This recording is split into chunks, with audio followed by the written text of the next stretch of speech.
So today we're talking about Queen Nzinga, the woman who outsmarted an empire. By the time Nzinga was born, the world around her was already shifting. The Portuguese were already expanding into Central Africa, not just for gold. They weren't looking for just gold, but also people. They were already transporting people across the Atlantic. And Ndongo, that's the name of her homeland, was caught in the middle of a storm. When Nzinga became the envoy for her brother, the king, her brother was the king then, she went to negotiate with the Portuguese. And guess what? They tried to humiliate her. What did they do? They brought a chair for their governor, right? And they didn't get any for her. What's that trying to tell you? That you are beneath us because I'm better than you. But guess what she did? She didn't flinch. She simply turned to one of her attendants, and the attendant knelt and she sat on his back, raising herself to eye level.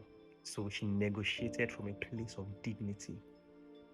That moment wasn't just political, it was symbolic. She was teaching a lesson. Never let anyone tell you what your worth is. And that's my message to everyone watching this. As an African, never let anyone tell you what your worth is. It has been the same playbook over centuries. The same playbook. But these days, Africans are falling for it, and now they're just lying down. They're no longer falling, they're just lying down. But I'm here to tell you should never let anyone tell you what your worth is. Anyway, this peace she negotiated for did not last. The Portuguese kept capturing her people across the Atlantic, for slave trade, obviously. So she did something bold. She built alliances, she built armies, she changed capitals, she reshaped their faith system to unite her people. And she fought. She didn't fight recklessly, she fought strategically. And so for over 40 years, Queen Nzinga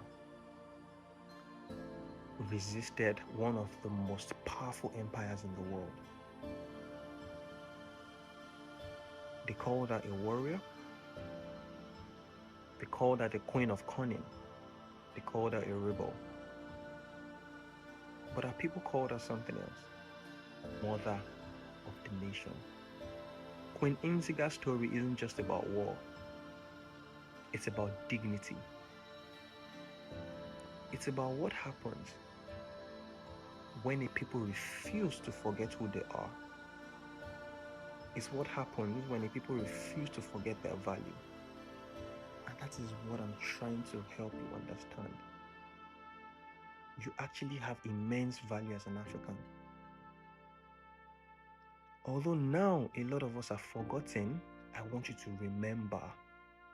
Colonialism didn't start with helpless victims. It began with a fight. Africa did not go down quietly. They already let them in, and they already ate deep into the system, into the communities. But they also fought back. But now, the war isn't just physical. It's also mental. You don't see this in history books. Queen Nzinga was the queen who refused to kneel. They tried to break her spirit. But guess what? She broke their strategy. And we can still do the same. Until next time.